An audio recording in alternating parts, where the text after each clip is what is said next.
বন্ধুরা নমস্কার, যতনন্দ খুলুম খান। ত্রিপুরায় বেকারদের সঙ্গে কি রসিকতা করছে রাজ্য সরকার?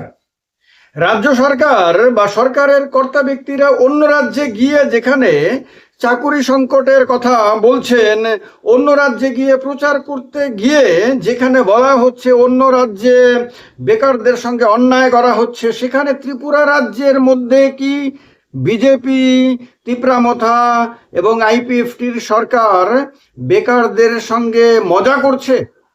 আপনারা জানেন ইতিমধ্যে যে স্পেশাল এক্সিকিউটিভ পদে যে নিয়োগের জন্য যে বিজ্ঞপ্তি জারি করা হয়েছিল 2022-এর নভেম্বর মাসে, সেই বিজ্ঞপ্তিটি বাতিল করা হয়েছে। 2022-এর নভেম্বর মাসে যে বিজ্ঞপ্তি জারি করা হয়েছে, সে বিজ্ঞপ্তি 22-এর পরে 23, 24, 25, 26 3.5 বছর পরে সেই বিজ্ঞপ্তি অনুসারে নিয়োগের পরিবর্তে সেটাকে বাতিলই করে দেওয়া হলো। নতুন করে আবার বিজ্ঞপ্তি জারি করা হলো। আবার বেকার যুবক যুবতীরা দলে দলে লাইন দেবে, আবার ফর্ম কিনবে, ফর্ম কিনে ফিল আপ করে অন্যান্য ডকুমেন্ট জেরক্স করে তারপর বাড়ির কাছের থানাতে গিয়ে আবার সব জমা দেবে। এরপর আবার তীর্থের কাকের মতন অপেক্ষা করবে অনির্দিষ্টকাল, কবে রাজ্য সরকারের দয়া হবে, কবে আবার তাদেরকে ইন্টারভিউ ডাকবে। ইন্টারভিউ যদি হয়েও যায় ঘটনাক্রমে, তাহলে এর পরে আদতেই কোনো দিন এই পদগুলোতে নিয়োগ করা হবে কিনা সে নিয়ে অনিশ্চয়তার মধ্যে ভুগবে। আবার মনে মনে চিন্তা করবে, আবারও এরকম 3-4 বছর পরে একদিন হঠাৎ করে নিয়োগ প্রক্রিয়া বাতিল করে দেওয়া হবে কিনা। এইরকম একটা অদ্ভুত ধরনের খেলা এই রাজ্যে শুরু হয়েছে। এবং আমি আপনাদেরকে বলে দিই, যারা দেখছেন, যারা হয়তো জানেন না বিষয়টা, একটা নোটিশ দেয়া হয়েছে 2রা মে। আজকে তো 3 তারিখ। গতকালকে নোটিশ দেয়া হয়েছে, যেটা মিডিয়াতে এসেছে, আমি দেখেছি, আপনারা হয়তো দেখেছেন। সেই নোটিশে জানানো হয়েছে যে 6,367টি পদের জন্য স্পেশাল এক্সিকিউটিভ নিয়োগ করা হবে। তাদের মাসিক সাম্মানিক দেওয়া হবে এবং তাদের 20 মের মধ্যে স্থানীয় থানায়, যার যার বাড়ি যেখানে, সেই সংশ্লিষ্ট থানাতে উপযুক্ত ডকুমেন্ট সহকারে তাদেরকে আবেদন জমা দিতে হবে। আবেদন হবে নির্দিষ্ট ফরম্যাটে, তার মানে সাদা কাগজে হবে না, তার মধ্যে জন্য ফরম্যাট নির্দিষ্ট করে দেওয়া হয়েছে। তাহলে সেটা দিতে হবে এবং যদি ডিটেলস দরকার হয় পুলিশের ওয়েবসাইটে দেখে নিতে পারে, সেখানে বিস্তারিত দেওয়া আছে। এবার এই নোটিশে জানানো হয় যে 2022-এর 3রা নভেম্বর, 2022-এর 3রা নভেম্বর, একবার ভাবেন, 3রা নভেম্বর থেকে যদি আমরা হিসেব করি, নভেম্বর, ডিসেম্বর, জানুয়ারি, ফেব্রুয়ারি, মার্চ, এপ্রিল, মে, এই গেল 6 মাস। মানে 2023-এর মে মাসে 6 মাস হয়েছে। এরপরে 23, 24, 25, 26, তাহলে 3 বছর 6 মাস আপনার পরে গিয়ে ওই বিজ্ঞপ্তিটা বাতিল করে দেওয়া হলো।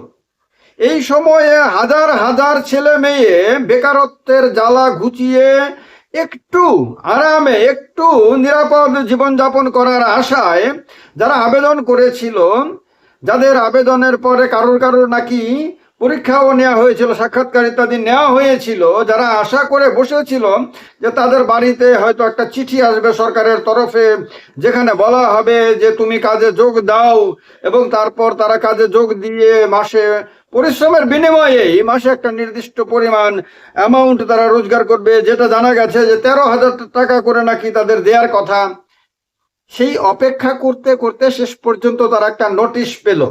মিডিয়াতে তারা দেখলো যে একটা নোটিশ দেওয়া হয়েছে, নোটিশে জানানো হয়েছে ওই বিজ্ঞপ্তিটাই বাতিল। এখন তারা হাসবে না কাঁদবে তারা হয়তো বুঝতে পারছে না। যে তারাই শোনে ভাষণে যে এই রাজ্যের নেতারা অন্য রাজ্যে গিয়ে, বিশেষ করে যেহেতু পশ্চিমবঙ্গে নির্বাচনের প্রক্রিয়া চলছে, সেখানে ত্রিপুরা থেকে অনেকেই গেছিল, আন্তর্জাতিক লেভেলের অনেকেই গেছিল, সেখানে গিয়ে সেখানে মমতা বন্দ্যোপাধ্যায়ের নেতৃত্বাধীন তৃণমূল সরকার যে পশ্চিমবঙ্গে নিয়োগ প্রক্রিয়া বন্ধ করে রেখেছে, সেখানে যে বেকারদের সামনে কোনো আশার আলো নেই, সেখান থেকে বেকাররা যে অন্যান্য রাজ্যে চলে যেতে বাধ্য হয়, সেখানে যে কাজের কোনো সুযোগ নেই, এই কথাগুলো ব্যাপকভাবে বলেছে। বলে বলে মানুষকে তৃণমূলের পরিবর্তে বিজেপিকে ভোট দেওয়ার জন্য আবেদন জানিয়েছে, মানুষকে বুঝিয়েছে যে বাংলাতে যদি পরিবর্তন হয় তাহলে বাংলার বেকার যুবক যুবতীদের সামনে একটা সোনার দরজা খুলে যাবে এবং তাদের সামনে চাকুরির দরজা খুলে যাবে, তারা প্রচুর চাকুরি পাবে। তাদেরকে এটা জানানো হয়নি যে ত্রিপুরাতে ইতিমধ্যে কি কি করা হয়েছে, রসিকতাগুলো করা হয়েছে 2018-র পর থেকে। প্রথমত হলো 18-তে প্রতিশ্রুতি ছিল 50,000 করে প্রত্যেকে বছরে চাকরি দেওয়া হবে। আজকে পর্যন্ত 25,000 হয়েছে কি সব মিলিয়ে? 18-র পরে 19, 20, 21, 22, 23, 24, 25, 26, 8 বছর পরে কি রাজ্য সরকার বলতে পারবে যে সব মিলিয়ে 25,000 দিয়েছে কিনা? অথচ বছরে 25,000 দেওয়ার প্রতিশ্রুতি দেওয়া হয়েছিল। তো সেই জায়গাতে আমি জিজ্ঞেস করেছিলাম আর্টিফিশিয়াল ইন্টেলিজেন্সকে। আপনারা জানেন এখন আধুনিক প্রযুক্তির জন্য আমাদের সুবিধা হয়ে গেছে, যে কোনো প্রশ্ন করলে পরে খুব সহজেই উত্তর পাওয়া যায়। আমি জিজ্ঞেস করেছিলাম ত্রিপুরায় এর আগে আর কোন কোন চাকুরির নিয়োগ প্রক্রিয়া বাতিল করেছিল বিজেপি সরকার। বলেছে বিজেপি আইপিএফটি জোট সরকার 2018 সালে ক্ষমতায় আসার পর থেকে ত্রিপুরায় বেশ কিছু বড় নিয়োগ প্রক্রিয়া বাতিল বা স্থগিত করার নজির রয়েছে। মূলত আইনি জটিলতা, নিয়মের পরিবর্তন এবং স্বচ্ছতা বজায় রাখার যুক্তি দেখিয়ে এই সিদ্ধান্তগুলো নেওয়া হয়েছিল। এবার 10,323-এর কথা না হয় বাদই দিলাম, সেটা না হয় অন্য বিষয়, এখানে আর এটা নতুন করে বলার মতন সুযোগ নেই। বলা হয়েছে পুলিশ কনস্টেবল নিয়োগের ব্যাপারে 2018 সালে সরকার পরিবর্তনের পর আগের সরকারের সময় শুরু হওয়া প্রায় 1,500 পুলিশ কনস্টেবল নিয়োগের প্রক্রিয়াটি বাতিল করা হয়েছিল। সরকারের পক্ষ থেকে জানানো হয়েছিল যে নিয়োগ প্রক্রিয়ায় স্বচ্ছতা আনতে এবং নতুন রিক্রুটমেন্ট পলিসি অনুযায়ী নিয়োগ করতে এই সিদ্ধান্ত নেওয়া হয়। পরে নতুন বিজ্ঞপ্তি দিয়ে নিয়োগ করা হয়। আচ্ছা, গেল এটা। জেআরবিটি নিয়ে কি ধরনের ছেলে খেলা হয়েছে বলার অপেক্ষা রাখে না। কৃষি পঞ্চায়েত দপ্তরে নিয়োগ প্রক্রিয়া নিয়ে কি ধরনের ঘটনা করা হয়েছে বলার অপেক্ষা রাখে না। তো এই ঘটনাগুলো কেন হচ্ছে? একটা সরকার যখন একটা বিজ্ঞপ্তি জারি করে তখন ডেফিনেটলি অর্থমন্ত্রকের অনুমোদন নিয়ে নেয়, অর্থমন্ত্রককে জিজ্ঞেস করে নেয় যে ভাই টাকা আছে কিনা, বেতন দেওয়া যাবে কিনা, এবং এটাও জেনে নেয় ল ডিপার্টমেন্ট থেকে যে আইন অনুযায়ী সবকিছু হচ্ছে কিনা, কারণ সরকার তো বেআইনি কাজ করার অধিকার প্রাপ্ত না। যদি দেখা যায় পরবর্তী সময়ে যে সরকারের নিয়োগ প্রক্রিয়াটি আদালতে চ্যালেঞ্জ করা হলো এবং দেখা গেল যে এটা বেআইনি ছিল, এটা দেশের আইন অনুযায়ী হয়নি, তাহলে সরকারের মুখ পুড়ে যাবে। তো তার কারণে ধরে নেওয়া হয় যে ল ডিপার্টমেন্ট ছাড়পত্র দিয়েছিল, অর্থ দপ্তরও ছাড়পত্র দিয়েছিল। এই সমস্ত কিছু করার পরেই যখন নোটিশ দেওয়া হয়েছিল, সেই নোটিশ কেন 3.5 বছর পরে বাতিল করতে হলো? তাহলে 3.5 বছর ধরে এই বেকার যুবক যুবতীদেরকে ঝুলিয়ে রাখা হলো কেন? তাদেরকে কেন আশা দেওয়া হলো? তাদেরকে যদি প্রথমেই বলে দেওয়া হতো ভাই আমরা বলেছিলাম ইলেকশনে জেতার জন্য 50,000 করে চাকরি দেব, ঘরে ঘরে কাজের ব্যবস্থা করব, এগুলি তো শুধুমাত্র তোমাদেরকে বোকা বানিয়ে তোমাদের ভোট নিয়ে নির্বাচনে জিতে ক্ষমতা ভোগ করার জন্য বলেছিলাম। সুতরাং এগুলো আসলে আমরা করব বলে বলিনি আমরা। সুতরাং এখন কোনো করার ইচ্ছেও নাই, এখন আমরা এগুলো করবও না।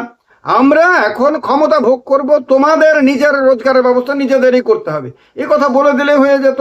তাহলে তারা প্রত্যেকেই নিজের নিজের মতন করে কোনো না কোনোভাবে চেষ্টা করতো। মানুষ তো আর বসে থাকে না, কিছু না কিছু করে পেট চালানোর জন্য, ক্ষুধা নিবারণের জন্য মানুষ কিছু না কিছুই করে। তো সেটা মানুষ করতো।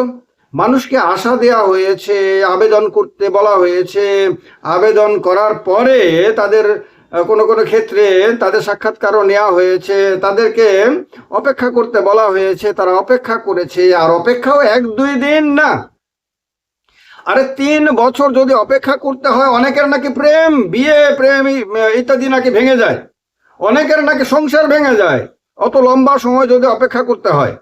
তাহলে সেই জায়গাতে একটা মাধ্যমিক পাশ করা অথবা 12 পাশ করা অথবা গ্র্যাজুয়েট হওয়া অথবা পোস্ট গ্র্যাজুয়েট হওয়া অনেকে আবেদন করেছিল। আজকে তাদেরকে এইরকমভাবে হঠাৎ করে তাদেরকে বাতিল করে দেওয়া হলো কেন?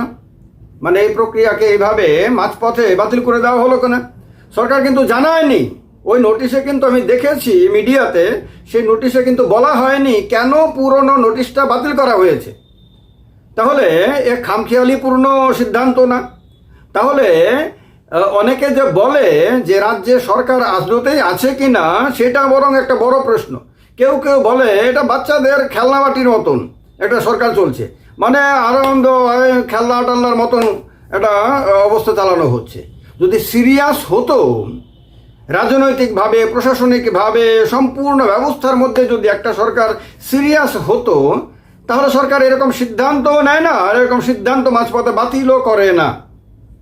সুতরাং সামনে যখন বিধানসভা নির্বাচন এগিয়ে আসছে, তখন এই ধরনের সিদ্ধান্ত রাজ্যের যে শাসক দলগুলো রয়েছে, শুধু বিজেপি না কিন্তু তীব্রামাথা এবং আইপিএফটিও, তারাও কিন্তু রাজ্য সরকারের সাফল্যের যেমন দাবিদার, ব্যর্থতারও তারা দাবিদার। তাদেরকে কিন্তু আগামী দিনে জবাব দিতে হবে। মানুষ কিন্তু জিজ্ঞেস করবে যে ভাই কেন এই ধরনের সিদ্ধান্তহীনতা অথবা ভুল সিদ্ধান্ত তোমাদেরকে নিতে হয়েছিল? জবাব দিতে পারবে কি তখন বিজেপি, তীব্রামাথা, আইপিএফটি এর নেতারা? জানাবেন। এই চ্যানেলের মধ্যে ত্রিপুরা পলিটিক্যাল ক্লাব নামে একটি নতুন মেম্বারশিপ লেভেল তৈরি করা হয়েছে। যে কোনো রাজনৈতিক মতাদর্শের হন না কেন, যে কোনো এলাকা থেকে হন না কেন, এই ত্রিপুরা পলিটিক্যাল ক্লাবে আপনি যুক্ত হতে পারেন এবং যুক্ত হয়ে এই চ্যানেলের মাধ্যমে নিজের মতামত তুলে ধরতে পারেন।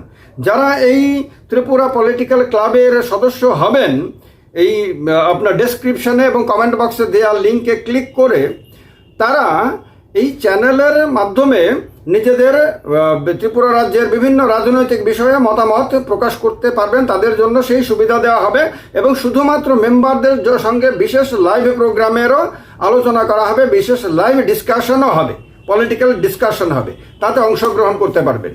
তো তার কারণে আপনার ডেসক্রিপশনে এবং কমেন্ট বক্সে মেম্বারশিপের লিঙ্ক দেওয়া হলো, সেটা তাতে ক্লিক করে আপনারা যুক্ত হতে পারেন। ভালো থাকবেন, যত্ন অনুকূলম খাওয়া, সবাইকে নমস্কার।